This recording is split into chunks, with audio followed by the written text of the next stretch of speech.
Appena ha ricevuto il premio ha dichiarato di getto: adesso posso anche morire, mi mando pure lo svenimento.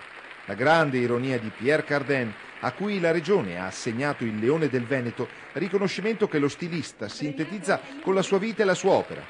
Origini trevigiane, ha fatto 47 volte il giro del mondo con i suoi spostamenti, eccellendo nella moda, nel teatro, nella ristorazione. E l'opera più grande è quella che ancora non esiste, il Palais Lumière. Un sogno. Quello lo sogno, il sogno. Ma è un sogno? Un sogno che sogno. È un sogno. Facciamo dopo.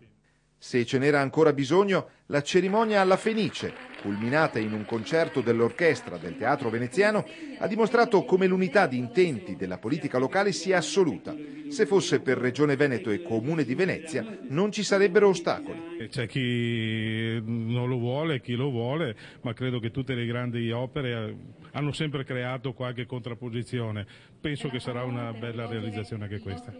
L'istruttoria che è stata fatta dagli uffici sia comunali che regionali mi sembra che abbia dipanato i problemi che c'erano, si stanno mettendo a punto i termini dell'accordo di programma, quindi sono moderatamente fiducioso come bisogna essere sempre in tutti questi casi.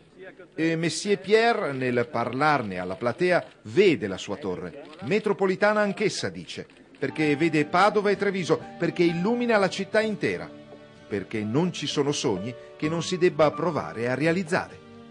Sì, quello è un sogno, non so ancora veramente se la realtà sarà, ma lo spero. Lo